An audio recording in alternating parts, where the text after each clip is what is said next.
Hello again, everyone. This is Heidi Muyeso-Kunzman, and I have 201, so we're going to get started. There's a couple people who said that they couldn't hear us, and what I'm thinking is it could be that they came on after we did our audio test. But as far as I can tell, everybody else has been able to hear us right along. If something comes up that you lose audio, sometimes it helps to just get off and come back on. And we'll talk about a few more technical details in just a second. So again, for folks that are coming on as I'm talking, this is Heidi Muyeso-Kunzman with the Community Development Institute at Cornell University. And I'm very pleased to welcome you to today's webinar on prospects for fighting poverty in the 21st century, strategies and methods for communities. This is the fourth webinar in our 2010 Sustainable Communities webinar series. And again, we're really pleased to have you join us. For those of you who may not be familiar with the Sustainable Communities series, I just want to mention that it was developed with the recognition that New York communities, like communities everywhere today, face great challenges, but at the same time, great opportunities. And given this context, the series is designed to address topics of interest to New York communities and the extension educators and other community developers working in them, as well as the legislators and other local leaders there. We've chosen these topics with the goal of providing information that facilitates informed decision-making at the community level. That is, information that helps communities identify, pursue, and achieve their development goals. With each webinar, we try to bring together a campus-based research or extension professional, a community-based practitioner, and/or an agency representative to provide you with an overview of the subject matter and resources for further information. So again, I just want to emphasize that this is really to give you a taste of these topics and point you to additional information if you want to delve into it a little bit more. In this webinar, we're fortunate to have several great folks on our panel. We have Tom Herschel, a professor and chair of the program work team on poverty and economic hardship with the Department of Development Sociology at Cornell, Matthew Griffin, who's agency and services and resource manager for the Food Bank of the Southern Tier, Willie Baptist, with the Poverty Initiative, he's a scholar in residence and a coordinator of the Poverty Scholars Program at the Union Theological Seminary. And we also have Charlene Sinclair, who's a PhD candidate and a Poverty Initiative leader, also with the Union Theological Seminary. Tom is going to talk a little bit more about how this group came working together.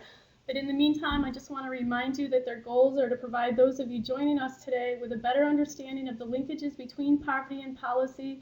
So in this context, we're thinking about relationships between the individual and community experience of poverty and policy decisions at multiple levels of government, local, state, national, and international. We also want to talk about the social, economic, and health benefits of reducing and fighting poverty. And thirdly, convey a positive vision about our ability to eliminate poverty. Tom will be providing an overview of theories about poverty and some data on current levels of poverty. Matt will then discuss the relationship between poverty and policy in the context of food insecurity and the ways he and his colleagues are addressing it. And then Charlene and Willie will articulate a vision that guides their work to address the root causes of poverty. In the context of thinking about what it takes to create and sustain socially, economically, and ecologically healthy communities, so in the sustainability context, I've also helped them or asked them to help us understand the ways in which they work with elected officials, community and economic development professionals, other community leaders.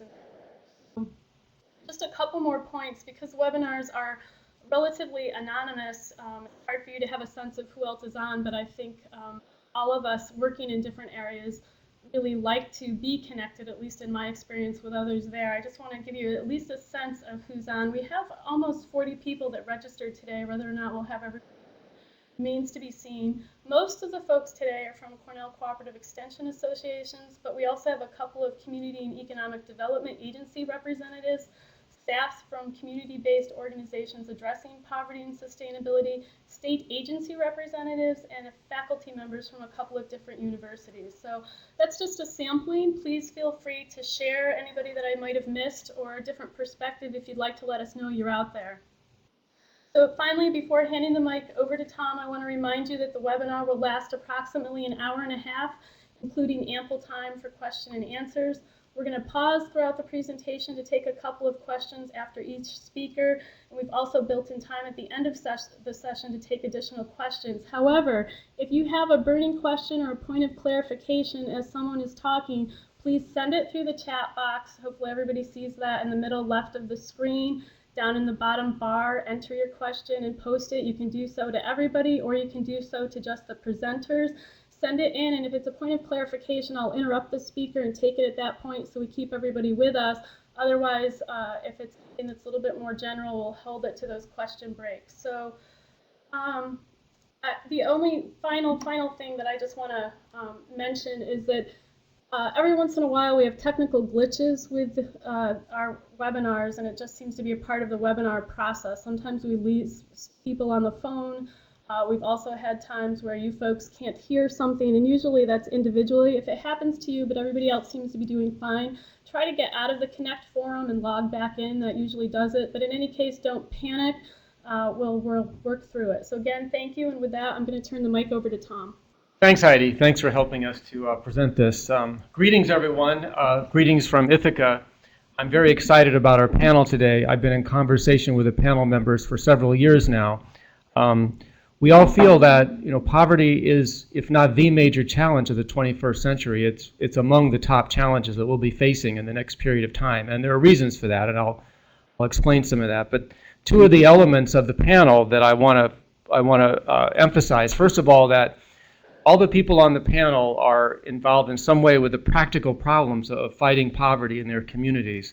And secondly, all the people on the panel are striving to achieve some vision for ending poverty, because we see poverty day to day, and it makes us want to do something about it immediately. But we know that it's a major challenge, and we need new thinking. And in particular, the last speakers, Willie Baptist and Charlene Sinclair, at Union Theological Seminary in New York City, they have developed a vision, and they are in the process of taking practical steps to implement that vision. The second speaker, Matt Griffin, is an official with the Food Bank of the Southern Tier, and he's dealing with probably one of the most burning questions of any community today, which is simply getting enough to eat. This is the daily demands of being a human being is food, and food not just to satisfy hunger, but for health and longevity. So before Matt and Willie and Charlene speak, I'm going to just throw a few slides to give you my perspective. I've been writing about poverty as an academic researcher now for approximately 25 years, and so I have some perspectives that I just want to kind of throw out there to sort of kick us off. So, and the first thing I want to emphasize is that, advance to the next slide. This, first of all, I want to just review the poverty trends. What I would say are the basic things that are driving poverty and food insecurity. And secondly, how are we responding to these trends? And for the most part, we're not responding to what's really happening, and that's where the issues really start to see where the problem is, that we're not responding to something that's happening, at least as a people, as a society, as a international community. And then finally, so I'll talk about the local responses in upstate New York, what are the kind of popular responses around the country, and then why we lack a visionary response, which is absolutely called for. And finally, I want to just talk about the things that I think can and should be done. Okay, this first slide, it's some data that has been discussed a lot by various social scientists, but it shows that, and this is a data which shows wages over time, and this is a review article by an economist, Topol, and he shows that and he picks this date, 1969. If you look at wages since 1969, what you see happening is the wages are about 70 to 80% of income in the United States. You see that about 10% of the labor force has seen their wages go up, the people at the 90th percentile and above. And this is a chart that shows between 69 and 94, the top 10% gain 10%, that 0.1 on that chart. They gain 10% on a log scale. On the other hand, if you look at the bottom 10%, this 10th percentile, that green bar, you see that they lost 30% of their wages. And this is after inflation. But probably most importantly is the yellow line, which is the average worker lost 15% of their purchasing power between 1969 and 1994. And these trends are continuing to the present. I'm just taking this up to the 90s because the big change happened around 1980. And you see, before 1969, there was this phenomenon of a rising tide lifts all boats during the 1960s. And a lot of us still think of the economy that, well, okay, the economy's growing, we're all going to get better. Well, that's not what's been happening since 1980. In fact, very dramatically not so. A small part of the society is moving ahead, is getting better off, but the vast majority of the people are sinking lower and lower in terms of their daily living standards. So what is driving this? And these are data that are widely agreed upon by the social science community. So there's really no debate about these data. The question is, how do we interpret these data? And I want to give you my interpretation. Work that I did back in the 90s, looking at how do capitalist economies change over time and what really drives increases in inequality. And the thing that we focused on is this new technology that really began during World War II, really with quantum physics and modern physics in general, that things like robotics and computers, telecom, biotechnology were invented. And these were radically altering the amount of money that goes into wages versus that which goes into other forms of investment. And beginning in the early 1970s, you began to see labor being wholly eliminated from places like oil refineries. And then in the 80s, it started to really come into Detroit in the form of robots and the auto assembly lines. Basically, what we see happening since 1972, I call this information. Before 1972, we had what I would call this sort of regular industrial capitalism, where you have cycles. But there's a tendency, especially in the United States, between once the Depression ended and even a little bit before the Depression, there was a tendency for there to be upward mobility of minorities. I mean, the Irish came here. The Irish were the race that was discriminated against. Well, they moved up in society. But we see this process of upward mobility among the minorities as well as the majorities. It begins to come to an end around 1972 with this introduction of these technologies, which are labor saving, which should make us all better off. But for whatever the reason, we haven't been able to deploy this technology in a way which creates more equality. And so we're not really using our brains very well in terms of how the economy is incorporating this new technology. And so we're getting economic polarization around the globe. And I think that's really the challenge we face, is how to restructure perhaps our property laws so that we begin to use things for the benefit of society instead of for the benefit of corporations, or some kind of thinking like that is going to be necessary. But I think this is the broad reason, is that we have this new technology coming in, and it's creating a very, very polarized situation, and we're not able to reorient the way we deploy this technology so that we benefit the majority instead of the minority. That graph I just showed you of that red bar going up, that's the problem. Okay, so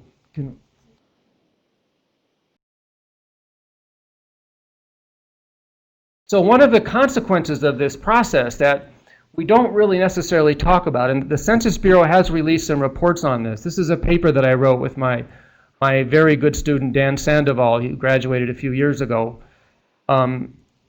That one of the things that's happening is that this phenomenon of what we call deep poverty, which is families that are living at half or lower than the official poverty measure. The official poverty measure for a family of four is around $23,000, $24,000. So this would be families at $11,000 or $12,000 and below. That this has actually been going up very dramatically over the last several decades. And this is one of the problems, that you begin to eliminate these very simple jobs that used to sustain families. And so they're turned out of their job and they have to go work someplace else, or maybe they're not able to find a job for as many months of the year. And we see this graph shows the incidence of deep poverty at different age ranges across the life course. And we compare this in the 1970s, the 1980s, and the 1990s, and we see these being elevated rather dramatically. In the 1990s was the last year we had data for this. So, for example, someone in their 40s, which is at the earnings peak, 15% of people in the 1990s experienced deep poverty sometime during their 40s, compared to only about 3 or 4% during the 1970s. So this very dramatic elevation of these very, very desperate circumstances. Now, in the American people, we tend to look at, well, when Forbes magazine announces there's the top 200 richest people in the country, we talk about that. We don't talk about what is happening to deep poverty in the country. That's kind of off the radar screen of our daily conversation because we tend to focus on the successes, not the hardships. I think that this is something that we're missing. And by the way, deep poverty is one of the things that really drives this next slide, which is food stamp participation. And this is a paper that looks at what is the likelihood that a child is going to be in a family that gets food stamps sometime during their childhood. And what it turns out that since and this is data that averages from 1968 until 1997. This is a study that was published because we've been publishing these studies for 20 years now that half of Americans are going to be poor sometime during their life course. They've been published in social science journals, but when they get published in a medical journal, the press picks it up because medical journals tend to make news, social science journals do not. Whatever the reason, this is something that caught in the press right before Christmas time last year, that about half the kids in the country, or just under slightly, 49% in fact, are in a family that is on food stamps sometime during their life course. Now, what does this mean to be on food stamps? It means that you're in a family, these kids are in families that have less than $2,000 in assets, that they have poverty level income.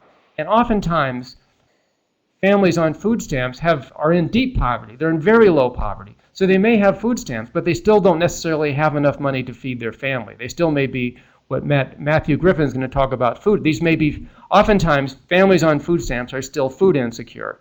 So this is a measure of stress of the children of this country, that half of them are in a family on food stamps at least once. And in fact, if you look at 5 or more years of their childhood, it gets up above 20, it's 22%.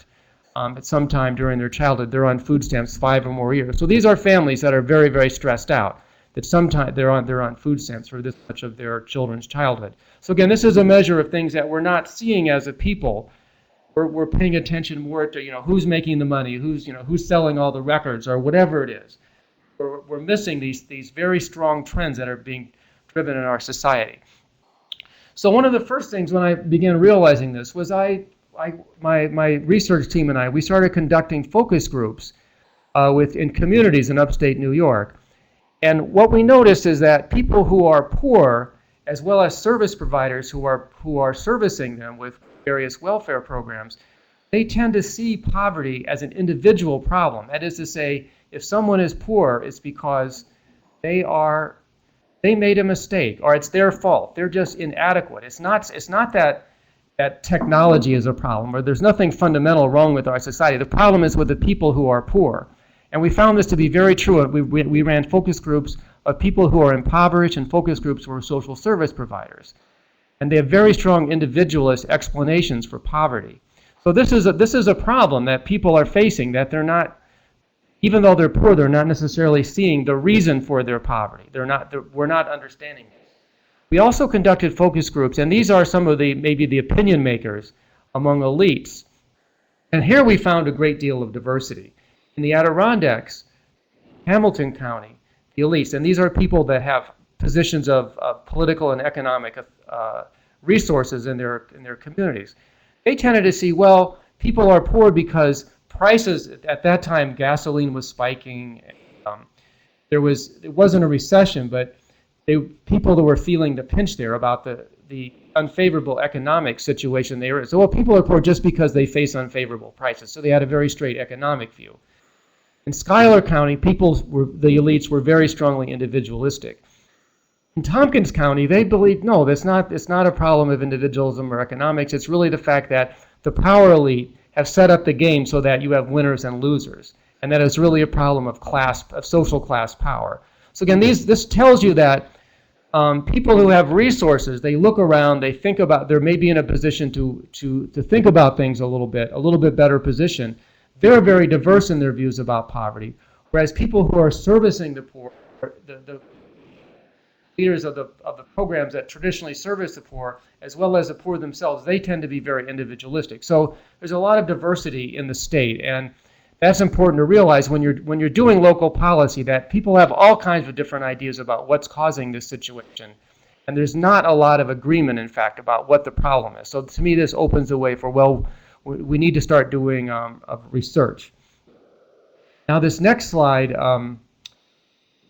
is public opinion data that's been gathered since 1969. Up the last, these are nationally representative samples that were done, and it asks people, why are people poor? Why is it that people are poor? If you look across this, between 80 to 100% of people say, well, people are poor because they're just not able to save. They're not thrifty. They're poor because they're not trying hard. They're poor because they're just not they lack ability. They're just not very smart. They're poor because they're irresponsible. They drank too much, or they did this, or they did. So again, this goes back to the fact that the American people hold very strong individualistic views about why people are poor. And again, this is something that I think we've grown up with, or we've been trained to think these things. That poverty is not a problem of social structure, it's a problem of individual failure. You have some people that are just failures out there, and that's why they are poor. Now, the problem with this attitude is that it's exactly at odds with the reality that of high technology. You know, if you look at Detroit right now, there are very few automobiles being assembled, and there's lots of people walking around with no jobs. You can buy a home in many neighborhoods of Detroit for less than it costs to buy a car because the real estate market has collapsed. In these cities like Detroit, it's not that people are irresponsible that the automobile industry is collapsing, or that they're just not using labor to make cars anymore. It's not a problem of irresponsibility. It's a problem of a technological revolution that's changing the way our economy works. So again, we have this problem of attitudes being at odds with the objective reality. Okay, now this next slide is, I'm looking at, well, okay, so how do we really understand how a society works? Well, when I look at my campus and I read books about how people understand society, what I see is the dominance of an economic point of view, and specifically the discipline of economics. And so I've been studying, well, you know, one of the first economists was Adam Smith. What did he have to say about why people are poor, how the economy can fight poverty? Well, if you look at Adam Smith, and especially if you read his earlier works on the theory of moral sentiments, he actually created a deity to rationalize this idea that really self-interest is the way to fight poverty. In other words, when people are selfish, it causes them to produce more, and then that selfishness then will fight poverty. Well, that was an idea that was really that idea comes from the 18th century. The fact that Adam Smith was really a voice in the Reformation, the religious Reformation that was going on at that time. And so really the assumption that people are naturally profit-seeking is really a religious kind of assumption that comes out of the Reformation. And this idea that somehow if we're selfish, we're all going to, if all of us behave selfishly, this is going to make all of us better off. And there's a paper that I have as a resource where you can read the actual details of this argument that Adam Smith makes. But I think you can see the same argument echoing in modern economics today, that, well, okay, we just let the corporations do what they want to do, and then markets will work for us. Well, that's not what's been happening since 1970. So maybe it's time for a new vision of how our society needs to work, and not the same old economic vision. I have one more slide on this about that. Really, I think that economic science, again, originated from a false religion, that somehow if people are greedy, and Smith used this word rapacity, that somehow if there's greed and rapacity, and these people pursue their self-interest, that somehow this will sum to a positive. Well, this is supernatural arithmetic, I believe. That how negatives do not sum to a positive. I mean, my middle school son is now learning this, that when you add negatives, you actually get in a more negative direction. You don't come up towards zero and get above zero.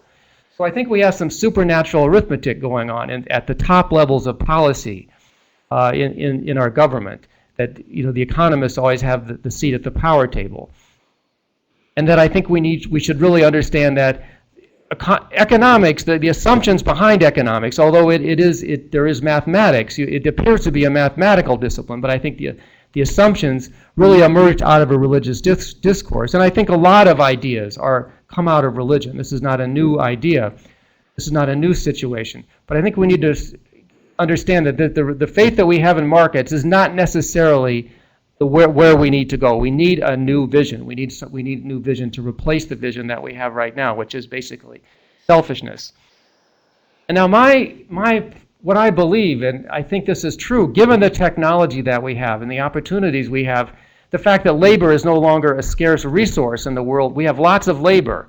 Why can't we put it to work ending poverty, ending ecological destruction, all these possibilities that we have?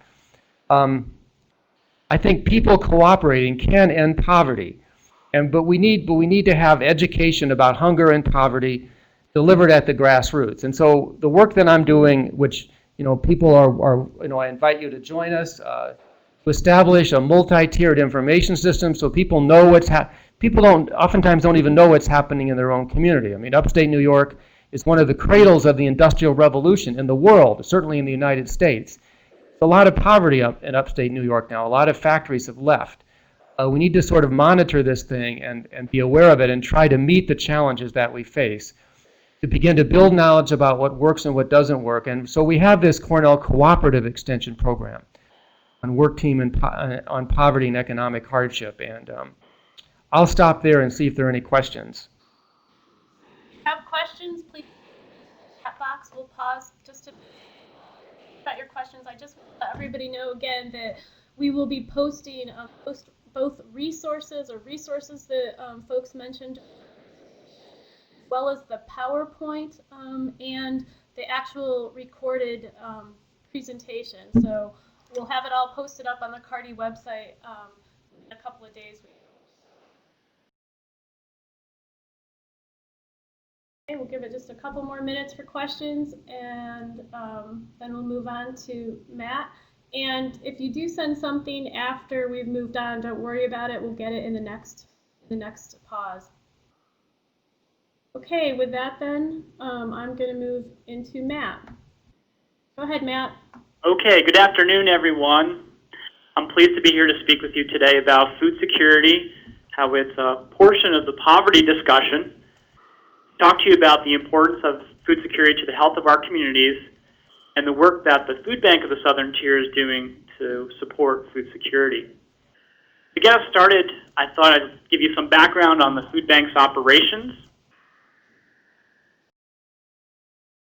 We are one of 8 food banks in New York State, and each of these food banks is responsible for a geographic area. Our food bank in the Southern Tier serves about 200 hunger relief agencies in 6 counties. We're colored in red. You can see us kind of in the center of the map. Last year, we distributed just over 6 million pounds of food to agencies such as food pantries that serve people in need of food assistance.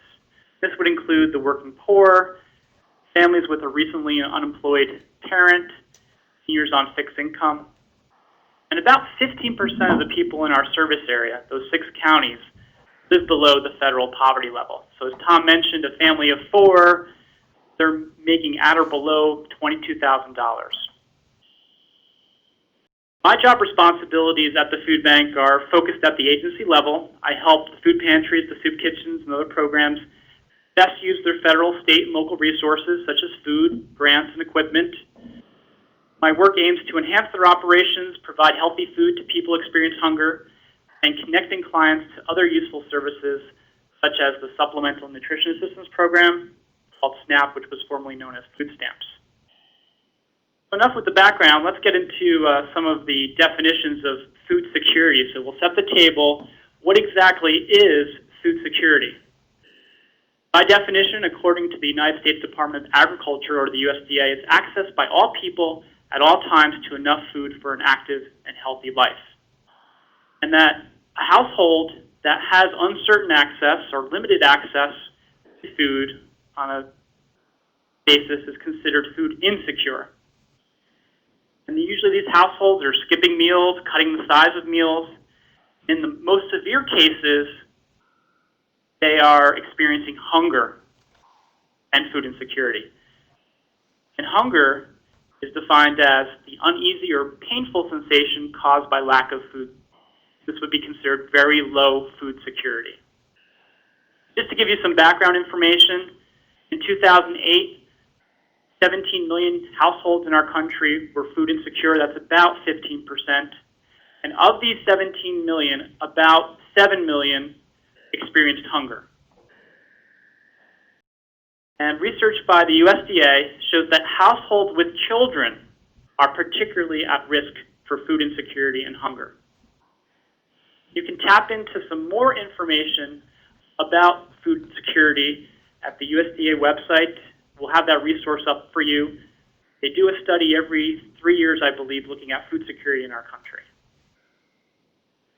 For the population that we are serving in the Southern Tier, the Emergency Food Network, people who go to food pantries, soup kitchens, they're experiencing food insecurity to a level of about 59% of those served.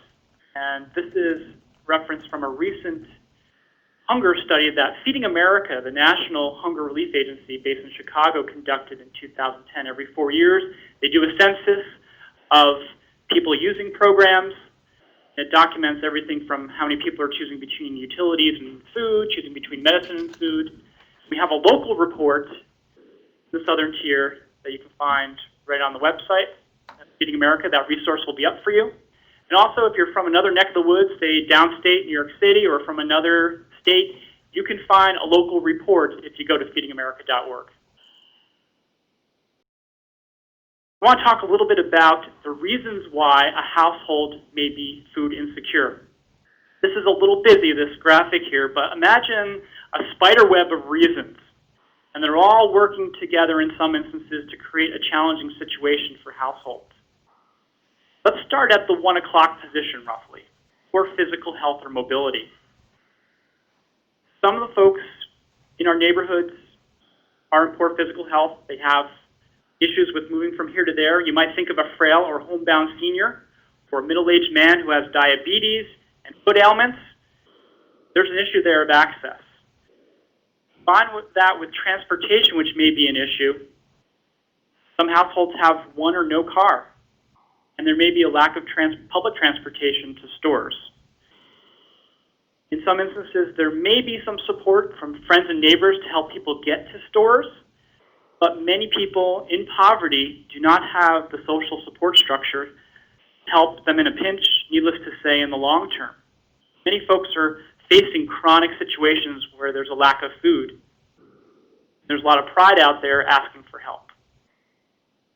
Moving across the web, going from right to left, you'll see disabilities. That, of course, can limit access. That can be compounded by no nearby full-line grocery store for folks to use. And this is both an issue in rural and urban areas. And we're going to talk a little bit later about food deserts. A household may have the ability to travel long distance to the closest grocery store, may have lower prices and more nutritious food with a cheaper unit price. And they may have good reasons to travel a long way. They may have the skills and the knowledge for selecting fruits and vegetables, for knowing how to cut up a whole chicken, which is very, very thrifty. But perhaps due to lack of time and the attraction of convenience, the household may elect to go to a closer convenience store where you may see higher food costs.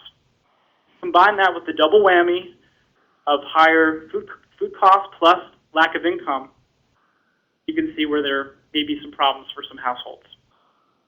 In some less complicated situations, even if grocery stores are nearby and people have reasonable mobility, access can still be a problem because of the poverty of resources and mainly lack of income. You can see that at the 11 o'clock position on the spider web. There are other competing living costs, the bottom left of the screen. Think about heating, think about paying for medicine, paying for housing costs. And the poor, it's expensive to be poor, and the poor are paying more for basic living costs.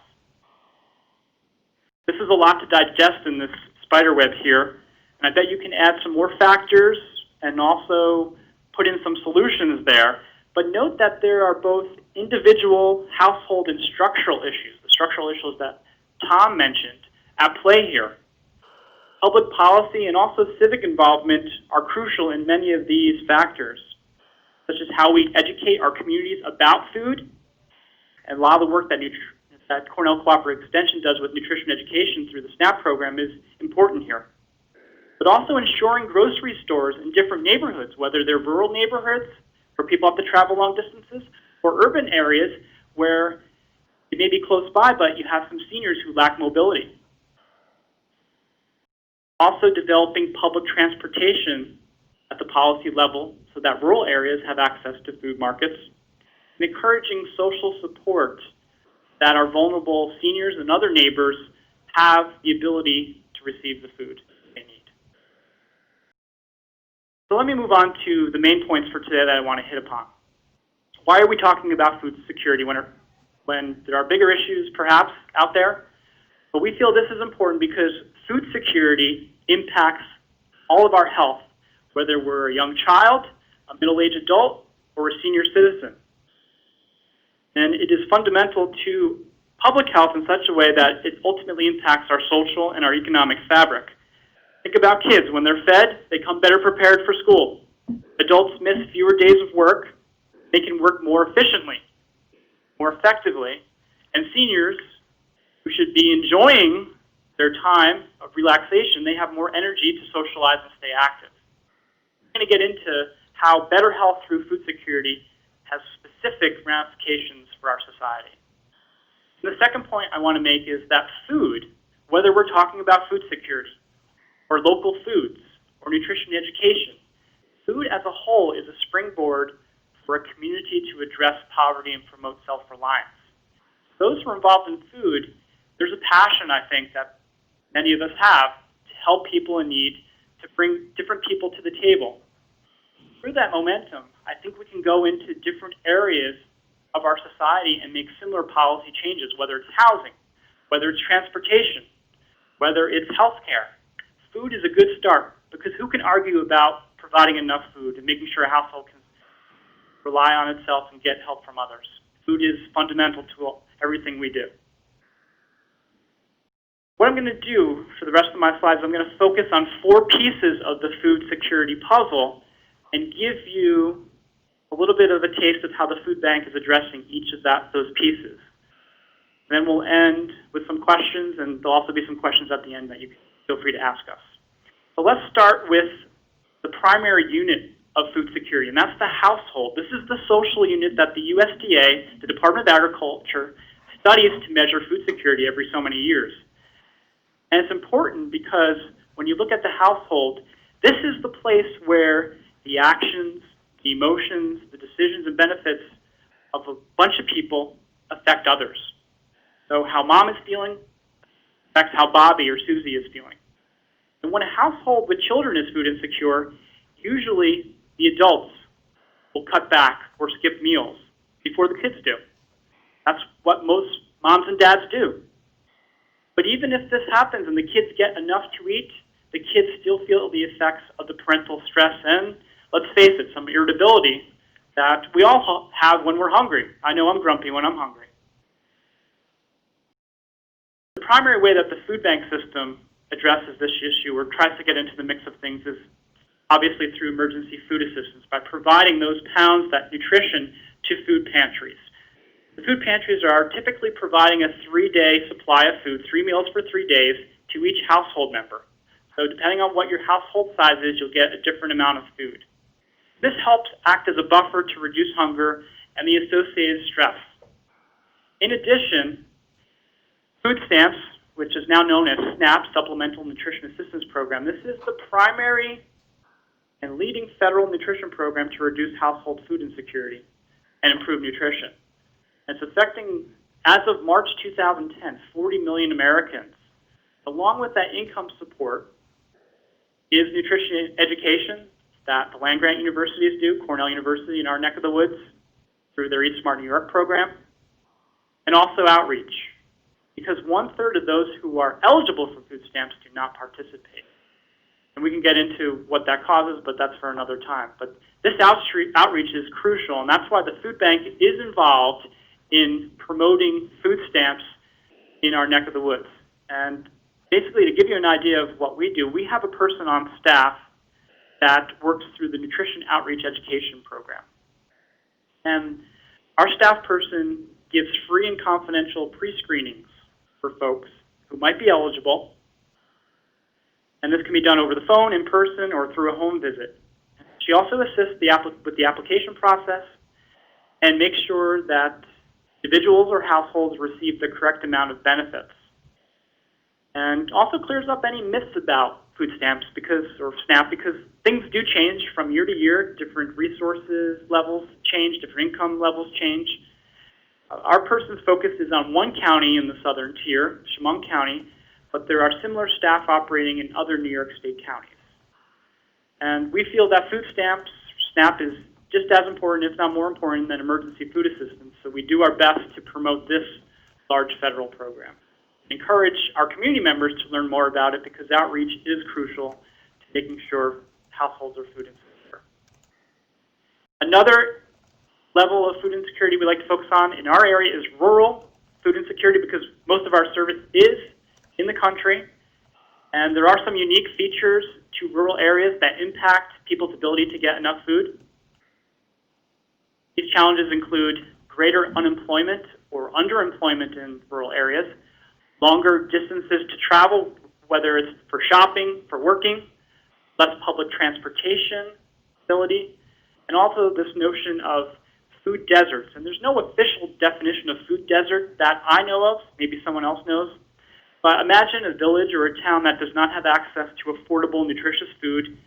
Perhaps it only has a corner store that charges very high prices. This creates a situation where food access is very challenging for rural households. Yeah, did you see the question? I just asked because this is clarification. Why is the nutrition outreach education program only in Chemung County? The food bank has a staff person that focuses on Chemung County. Other organizations throughout New York State are responsible for different counties. And the state of New York works through the Nutrition Consortium.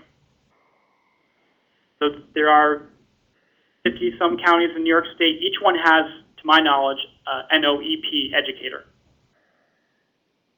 Great, thanks. Okay. So our response to rural food insecurity has been mainly through our mobile food pantry project, which started in 2007. And what we've done is, through the help of some community contributors, we retrofitted two 35-foot trucks, which have the ability to each carry 16,000 pounds of food that reach out to approximately 100 to 150 households at a given time. And the mobile food pantries typically carry fresh produce and dairy products, and we rely on local agencies to get the word out to folks that these are available. And one note here, in addition to rural food insecurity, this is a great way for us to address senior food insecurity, because we do go to senior housing sites, both in rural areas and also some city spaces, because even if a senior has a supermarket close by geographically, it may be very difficult for him or her to actually get to the supermarket. So we do have the mobile food pantry truck, you can see the picture of it at the bottom, going out to senior centers. Statistically, we were able to distribute just over 2 million pounds last year to 372 different locations in our 6 counties.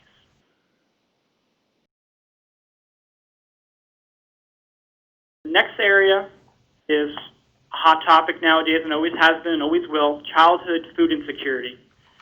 And in our country, we're looking at around 1 in 5 children being in a food insecure house. And this has very important implications on our future national security.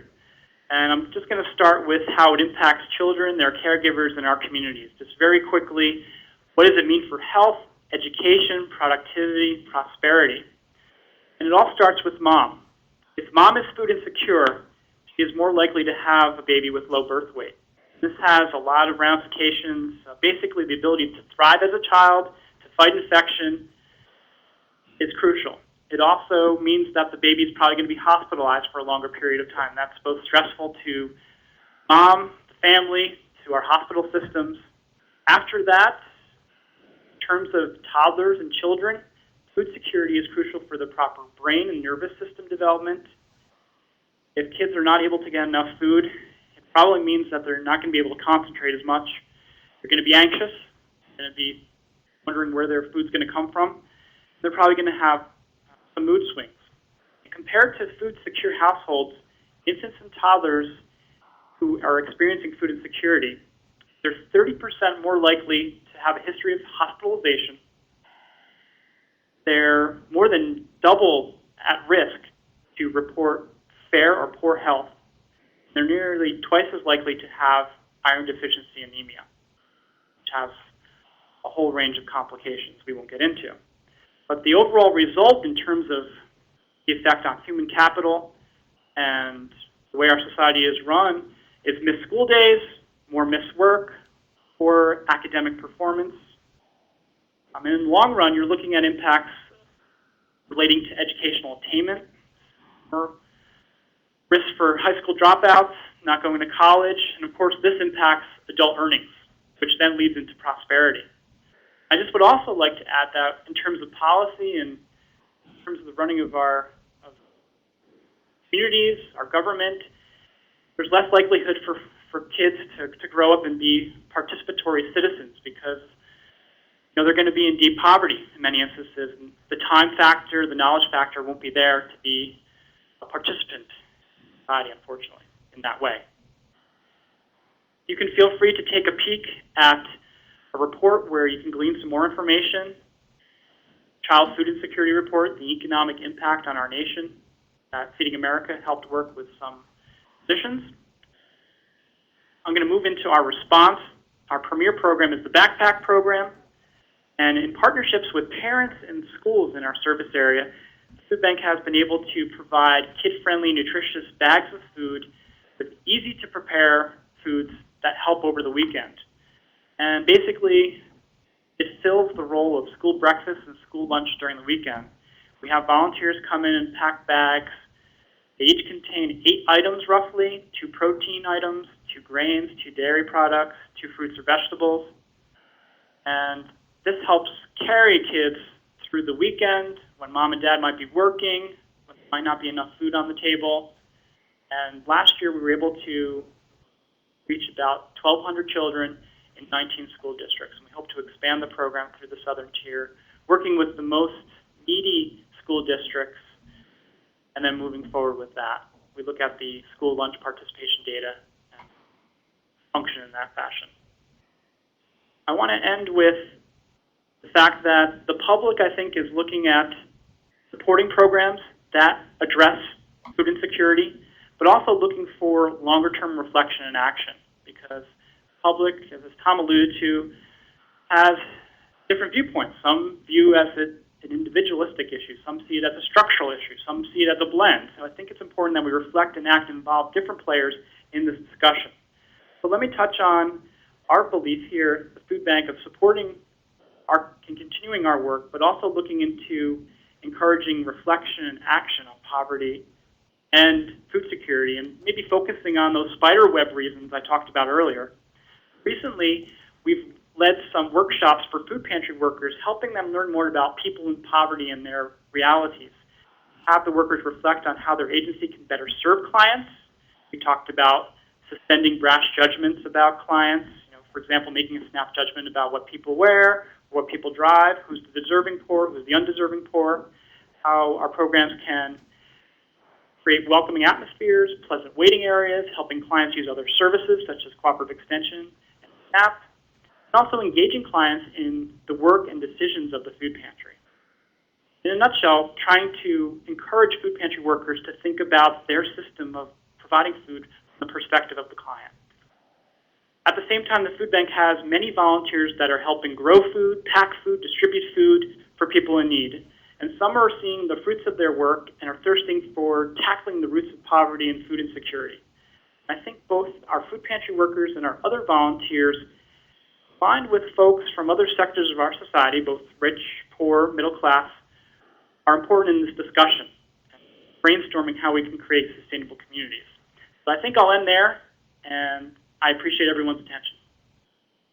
Thank you, Matt. So we can take questions for Matt now, and David Brown had posed one asking if CC educators are helping with that, and I understand he got a couple of responses. If anybody else wants to add to that, or Matt, if you have anything to share regarding that, please feel free to do so. Yes, I think there are good connections at the local level. Cooper Extension in our 6 counties attends, I think, bi-monthly meetings where we have the nutrition outreach program and we have discussion about hunger. So there's good cross-fertilization of ideas and updates, specifically the changing resource numbers and the income levels, and also helping with outreach. So they are working with you. Mm-hmm. Okay. We have another one for you, Matt. Why are the territories of the banks such different sizes?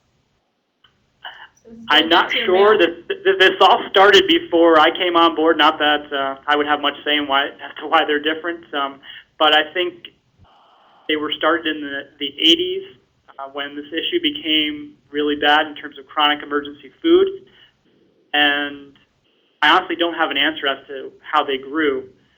Basically, I think they started, and as agencies, as the food banks, they started one place at a time, and then they probably brought on different counties as their programs expanded. For example, Albany, the food bank in Latham, New York, they serve 17 counties. I think they were able to bring those on. That's just the way it turned out. Okay, we have time for a couple more questions, and while we're waiting, I will just ask, Matt, can you address the way the food bank is working with elected officials or maybe planning folks in communities in the region, if they're doing that at all? Yes, a big thing on our agenda right now is informing the general public about some policy, both at the national level and the local level. For example, there's a big bill coming through the House called Improving Nutrition for America's Children. It's the Act of 2010, and it's going through the House now, and it has a multitude of effects on school meals, on the WIC program, on farm to school.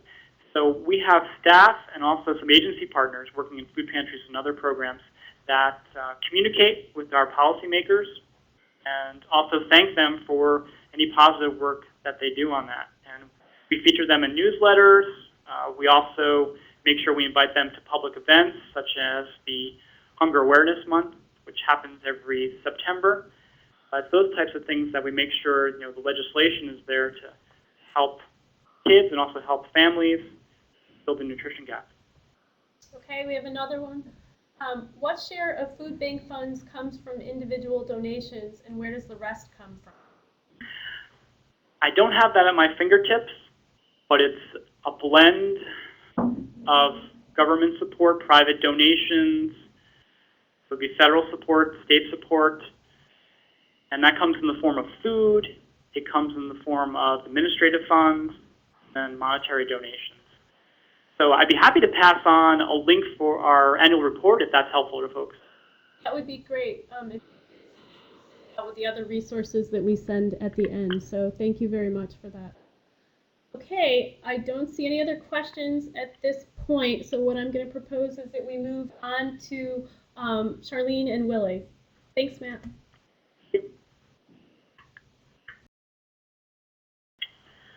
Okay, hello everybody. My name is Willie Baptist, Lyco Baptist Church, and I'm here with Charlene Sinclair. And we're going to first give a brief introduction of who we are, and then we'll go from there. Again, my name is Willie Baptist. I'm formerly homeless. I lived on the streets of Philadelphia for almost a year. I've been poor all my life, for much of my life, or most of my life. And I've worked all kinds of jobs, and still my wages or salaries never, for the most part, have elevated me above the poverty line. I've been involved with struggles in poor communities and shelters among homeless people for about 40-some years. I am now the coordinator of the Poverty Scholars Program of the Poverty Initiative here at Union Theological Seminary, in which we're trying to identify leaders who are from different communities fighting on different issues and bring them into a discussion and unity to help come to terms with this complex problem of poverty. So I'm Charlene Sinclair, as Willie mentioned. I'm was a teen mother on welfare for a number of years, prior to being a community organizer. I was a community organizer for about over 20 years and still am, and I'm currently a PhD candidate in social ethics at Union Theological Seminary. And we took this time to talk about who we are because we believe that it's important to really strike at the stereotypes around who the poor really are. Because we believe that these stereotypes actually help to drive policies that are problematic for people that are engaged in economic struggle. I wanted to start by thinking about, as a result of this, some of the theories of impoverishment that actually frames those ideologies. And Tom talked a bit about that earlier, so I just wanted to go over them pretty quickly. So various theories of impoverishment include this whole notion of poverty as pathology, which Tom talked about in detail. So it's the individual problem. There are people trapped in this culture of poverty. There are folks that are in communities where they're lazy or they lack incentive, etc. The other one is poverty as accident. There's some kind of a glitch in the economic structure. And that glitch will work itself out. We just have to bear it through. In poverty as structure, that there are some structural forces that actually result in poverty happening. And not only does it result in poverty happening, these structures actually force a array of people to actually be in a position of poverty. The one that we add in addition to that also is poverty as justified by Scripture.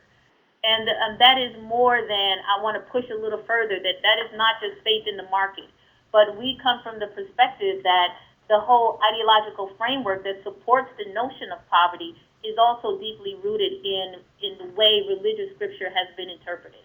So blessed are the poor, or the poor will be with you always. The prosperity gospel that is really not just emerged, but is running very deeply within religious life today. All of these frame how poverty is looked at in society today. Now, it's important that we take a look at this because we believe that in order to structure any real methodology that gets to poverty, we have to be accurate around our analysis around it. And all too often, folks stay at the level of pathology or accident or scripture. And therefore, what happens is that we structure plans that are actually dealing with appearances and surface realities, the actual formation of people's situation as a result of something very much deeper. So from our work, we actually look at poverty as structure. And that's how we frame our perspective around that. Our analysis is that we're in a society that is not one of scarcity, but it's really one of abandonment in the midst of vast abundance. So if you look at poverty as structure, you begin to start seeing the fact that it is not just that people have a problem within themselves. It's not just merely an economic glitch. We need to begin to start asking the question around how can we be in a society if structured differently has the capacity to provide for all of its people, and yet we have a forced scarcity that results in some people having nothing and very few people having a tremendous amount. So that is where we come from in terms of our framework, and that's the framework by which we're going to flow our discussion from this point forward. So if we think about poverty as structure, we're in a position where we have to think about this is not just merely a small way in which we need to therapeutically deal with people's problems. So I tend to think about welfare reform or even these fatherhood initiatives, the whole notion that we just have to sort of help people be better in society, or unemployment insurance because the economic glitch has actually allowed for some people to have a problem. We just have to stopgap that. So we are saying that these are not the right approaches whatsoever, but we need to think about a broader way in which we look at the whole structure of society and then begin to plan for a methodology that deals with that. So from our perspective, this broader social problem of poverty, which we believe is the quintessential, the fundamental problem of society in the 21st century, requires a broad social solution. And for us, this social solution means a social movement.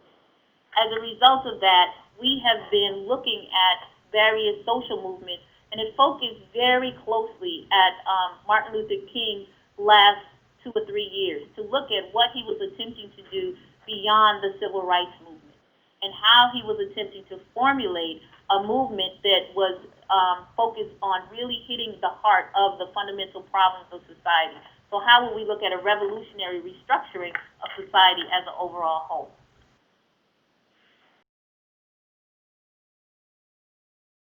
So part of what we are dealing with now is actually looking at how the character of the social problem itself actually determines the character of this movement. So if we were to think about poverty not merely as pathology, not merely as accident, not justified by scripture, but as a fundamental problem of structure, if that is the character of this social problem, then what is the character of the movement that will actually yield a real result?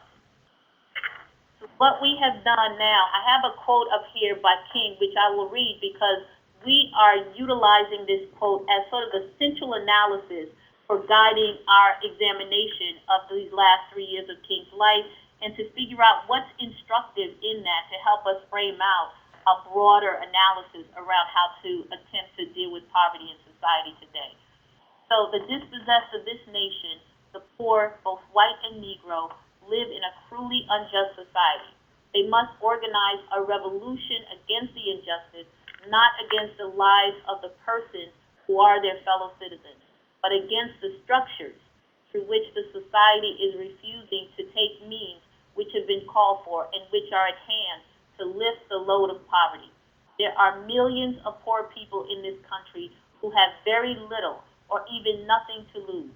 If they can be helped to take action together, they will do so with a freedom and a power that will be a new and unsettling force in our complacent national life. I think you can see in this quote that Martin Luther King is giving an estimate of the problem and then prescribing a solution. And this is crucial to any kind of effort to solve problems. That if you give a correct or incorrect diagnosis, you're going to prescribe the incorrect solution. And so this is what I like so much about this discussion here, these kinds of discussion, is that we get a chance to cross-fertilize our different ideas as to what are we dealing with. Because the last thing you want to do is be fighting for a better chair on the Titanic, if the problem is the Titanic. And it's not just simply getting a better chair on the Titanic. This is what we want to try to get at. And our estimate, again, is that we're dealing with a big problem that need a big solution. And historically, what that has meant is that you need a social movement. That is involvement of people on every level, from every walk of life. And in other periods in American history, but in also world history, when society is beset by major social problems that affected everyone, there had to be social movements that come to play in order to affect people's thinking, to unite their thinking, to begin to cohere them and collect them into a social movement in order to make movement around those questions or to really solve that problem.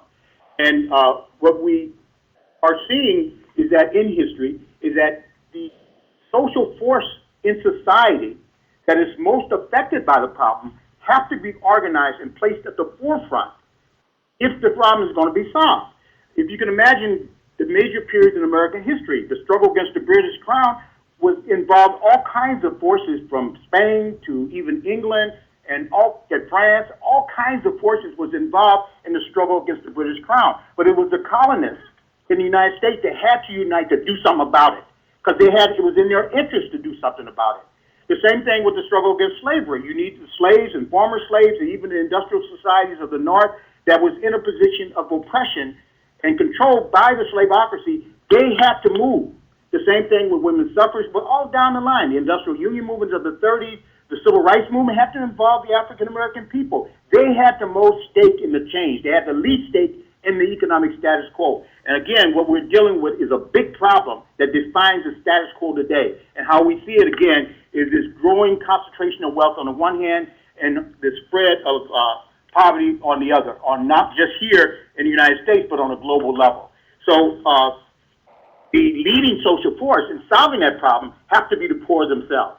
Now, there's all kinds of stereotypes that keep you thinking that the poor are helpless or that they need to be helped. The problem is them and not in the fact that society can be better, and we need to bring about a social movement in order to make it better. So the social force we see today that's emerging, that's new, that is a new social force is the poor themselves, and that this new poor that has very little stake in the status quo and are every bit, for the most part, prepared if they're united and organized to bring about some kind of change in the thinking of the American people and bettering the society. We also want to make a point here that the poor today, unlike the poor yesterday during that period, is a poor that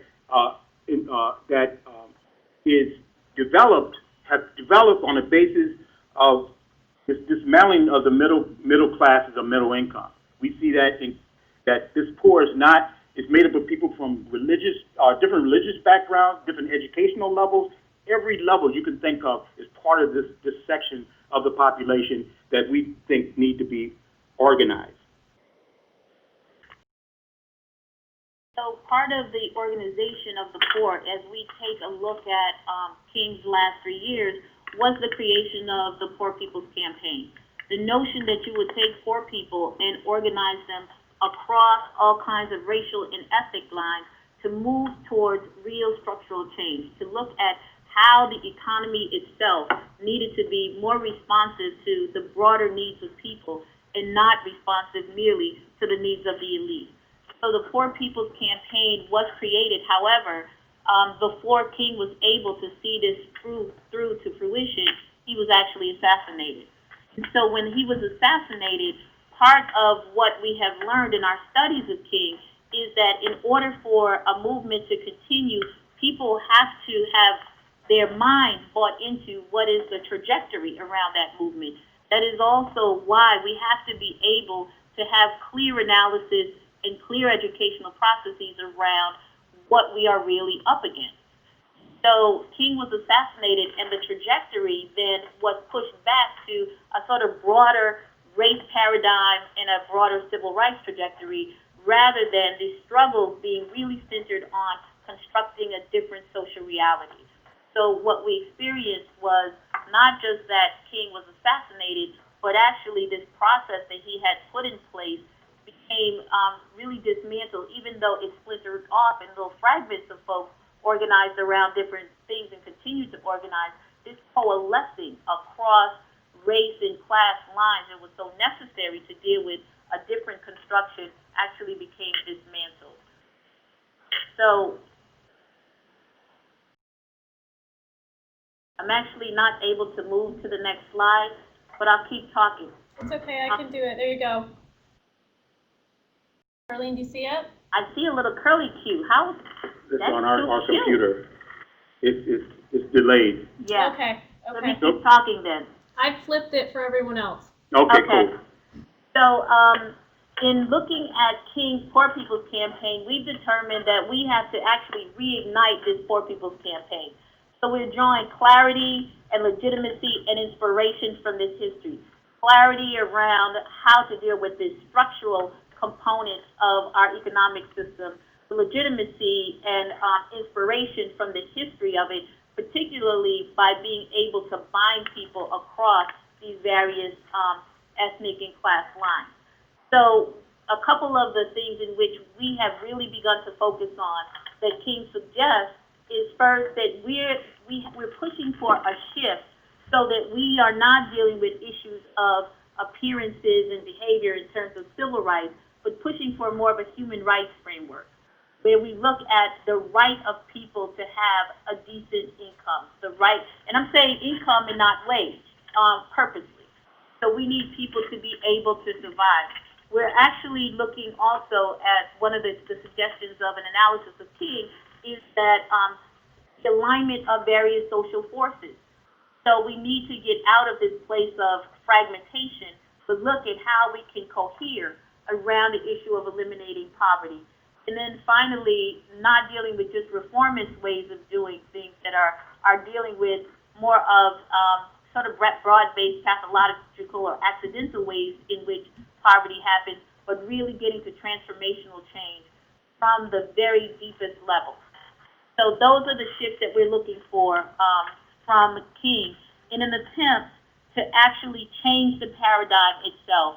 And as Willie said, looking at how we view poor people in that struggle is really critical, because we see that people that are dealing with these issues are scholars in and of themselves and have to be a part of the discussion in terms of what are the strategies and structures that we use. You know, what I want to hear is just read this, again, a segment of what was quoted earlier, of one of Martin Luther King's massive lectures to the Canadian broadcast in 1967. Said there are millions of poor people in this country who have very little or even nothing to lose. If they can be helped to take action together, they will do so with a freedom and a power that would be a new and unsettling force in our complacent national life. In other words, what the central strategic concept here is the unity of the poor. And in this country, it means across color lines.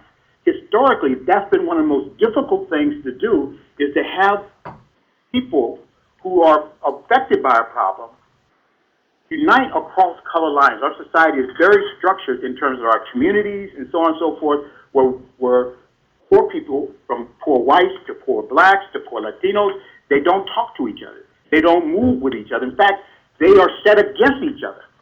And so if we're going to move such a gigantic problem, we got to talk in terms of how do we begin to unite the poor across color lines. Here, Martin Luther King was very instructive. So anyway, to do that, history has taught us, and what our experience has taught us, you have to unite their leaders. You've got to identify and to help develop and unite their leaders in order to help them to in turn unite the poor. There's a lot of people that talk about ending poverty, but they're not talking about what are the steps toward ending it. Martin Luther King once said in his last speech that the way you end slavery is by uniting the slaves. That something happens in Pharaoh's court when you begin to unite the slaves. That's the beginning of getting out of slavery. Well, the same thing today. If we're talking about ending poverty, ending the food crisis, ending the housing crisis, ending the healthcare crisis that is beginning to beset this nation in the world, increasing segments, we've got to talk in terms of how do we unite the people who are most affected by it. To do that, you have to unite their leaders. And this is the point we really want to underscore, because this is the step that we're trying to take here at the Poverty Initiative with the Poverty Scholars Program. We are concerned about the various policies, but we're also concerned about how those policies are tied to the root of the problem, so that we don't have policies that are just directed at the leaf of the problem or the limb of the problem, that we actually deal with the root of it, and so that the weed don't keep coming back. How do we develop a scholarship and an understanding and a unity of the leaders of these various communities, and they are emerging all over the country? How do we put resources in their development in relationship to these problems to solve it? Now, there was a few principles of leadership and of organizing that we see as crucial to bringing about this kind of unity and development of leaders. One is that every activity that they're involved in, and every protest that we've been involved in, we've had to turn those protests and activities into schools. That is schools where we identify leaders and we have people to talk about why we're in a situation where we don't have decent jobs. Nobody want to be poor. Nobody want to be homeless. They're not homeless because they're lazy and crazy. And you go to Detroit right now, people who have been laid off from these factories, nobody want to be laid off, and they are in the trajectory of becoming poor and homeless.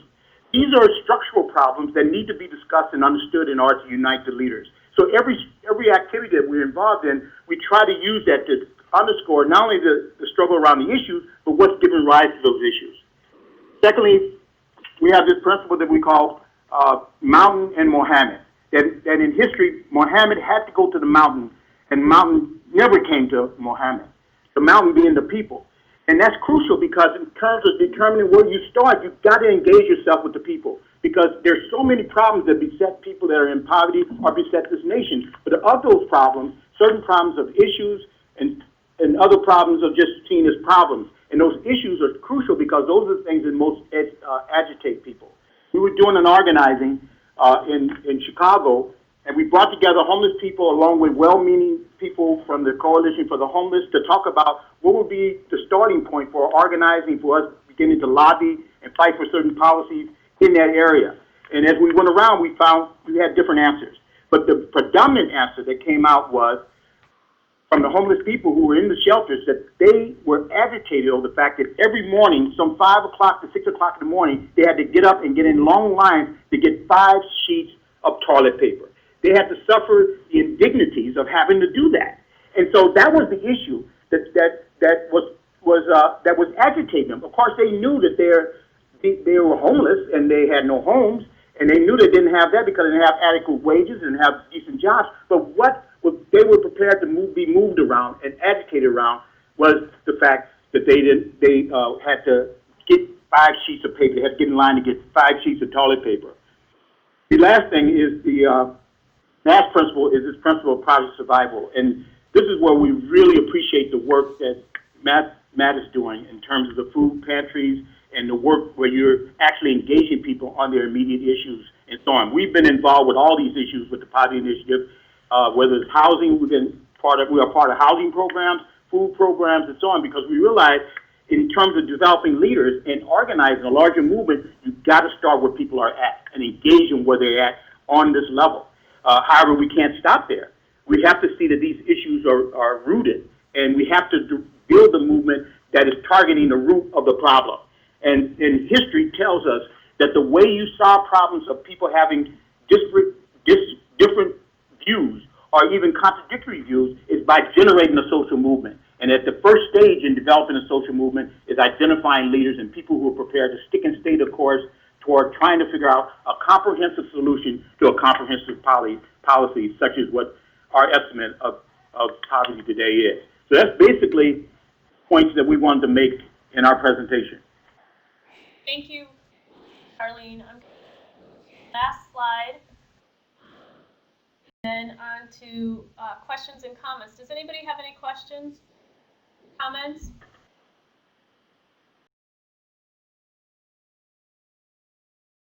Willie, I would just say I think yesterday you talked when we were preparing for this specifically about some of the education you're doing. Are you working with municipal leaders in that process? Yeah, we work with religious leaders, politicians. We work with everybody who is interested in trying to move towards some kind of solution to this complex problem. So, Heidi? Yes. One of the other things that, I think it's important to understand that from our perspective, even though we work with policy makers, because most of the groups are organizing around tangible policies within their locales, and we do work with religious leaders. We do 2 commissions that we brought religious leaders and policy folks to in order to move policies forward. All of that we've done, but fundamentally, one of the things that we know is that in order for policy to happen, people have to have a mindset that allows them to see possibilities of difference. So if people believe that there is only one way of doing something, no matter what you do, it's hard to break through.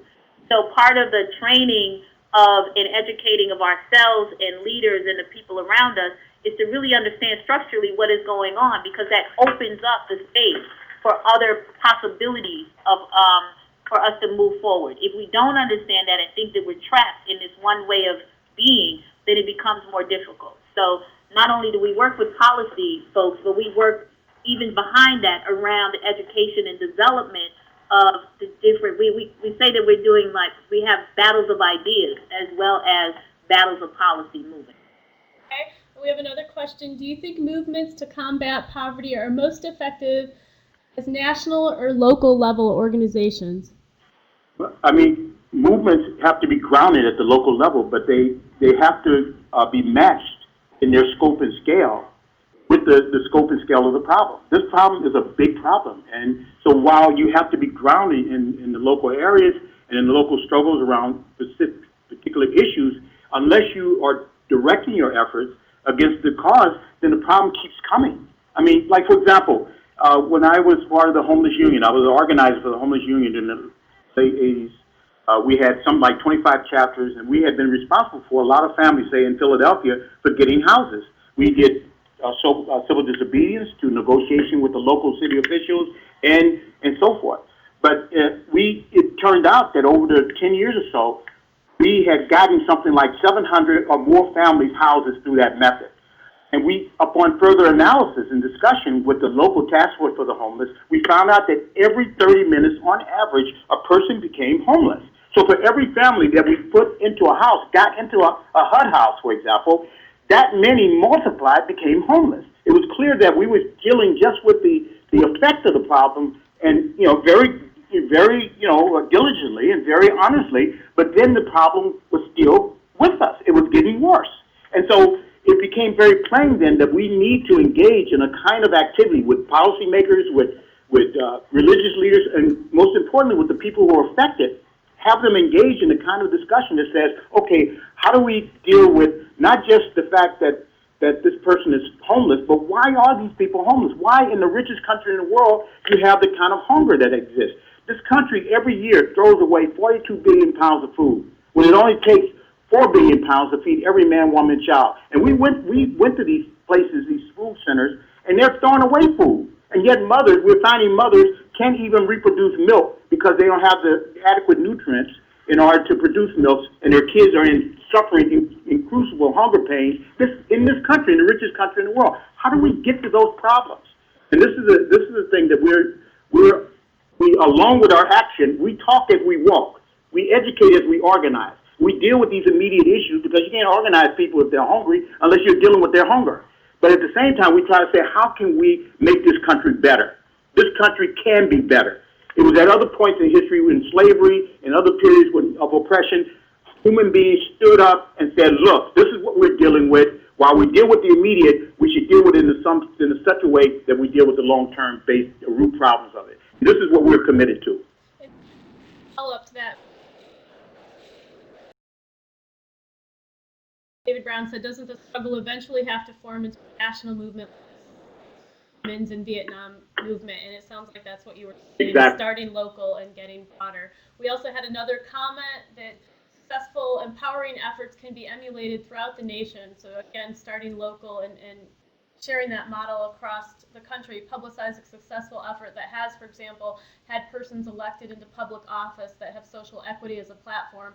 Others will then learn about it and hopefully emulate their success. So any other questions or comments? And right now, I guess we'll open it up to all three of the presenters, and we'll pause for a moment.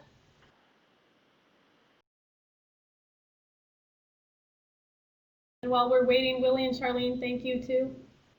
Thank you. Thank you. Thank you for having us involved in this. Yeah, thank you for participating, everyone, Willie, Charlene, and Matt. Thank you. Yeah, thank you. I feel like this has been a really important forum for education. That education about poverty really to do the education properly, it challenges a lot of our understandings of the world that we live in, the social world we live in, and we can't really deal with this question if we don't conduct education. I think that's something we all agree on. So and we're all coming at this from very different points of view.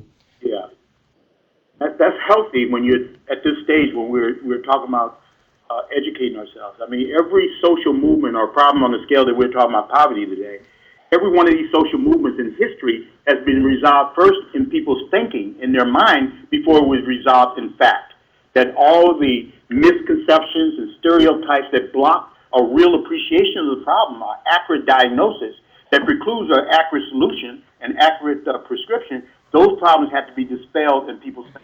So you're absolutely correct. But a social movement and getting people moving around these issues, food banks, housing program, these are things that allow us to really have people engage each other in terms of why are we in this predicament, especially in the richest country in the world. That's right. That's right. That's right. I think what I found in my focus groups is that people who are poor will say, I'm poor because I had, something happened to me that wasn't fair. It was an accident. But then they'll look at other poor people and say, well, they're poor because there's something wrong with them. So these ideas continually get reproduced, I think, in our culture, and it's very difficult to stop it. Apart from a very broad educational effort that I think needs to be kind of multi-tiered for it to be effective. One thing you notice, like in history, that these social movements, like say the Underground Railroad during the slave days, a character of those movements was educational. They were beating back this notion that the slaves were okay and eating watermelon and they would just smile and have a great time on the plantations. The fact that the slaves were prepared to risk all kinds of things in terms of understanding what the problem was is something that was the character of the anti-slavery movement, was an educational movement. The same thing with the industrial union movement of the 30s, or even the women's suffrage movement. These major movements had this educational character to them. Because they had to overcome a lot of the stereotypes and misconceptions that blocked any kind of solution. So you're right. I mean, a major educational campaign has got to be conducted if we're going to solve the food crisis, the healthcare crises, and the housing crisis, all of the manifestations of poverty that is wrenching our society. And I think if we don't develop the kind of patience in terms of leadership to really use every opportunity to raise people's understanding, then we're not going to solve the problem. Right. We're going to keep reproducing it. Okay, and we have one more question. Of keeping track, all of the panelists have questions that we get to by email. So I'm going to pass this on to them, and I will send out their responses if they have any. The follow-up materials. So the question was, how does what the speakers are presenting compare or relate to President Obama's soon-to-be-announced program to combat homelessness? We'll take that and get emailed responses out to you, and I just want to share a few end comments, and that is to thank all of you out there in the audience again for joining us, and ask that you join me in thanking Tom, Matt, Willie, and Charlene for helping us to better understand this topic and the complexities around it and the ways it's being addressed. You will also receive an email from me in the next couple of days with a link to an online evaluation of today's webinar. We ask that you please take the time to complete the evaluation. Your feedback will be used to guide future presentation of this material, as well as help us further develop the webinar series. So it'll take a little bit for our web manager to get this stuff up online. I think earlier I said in a couple days. It might be a little bit longer, but as soon as it's up, we'll get the note out to you, and I will send the evaluation out later.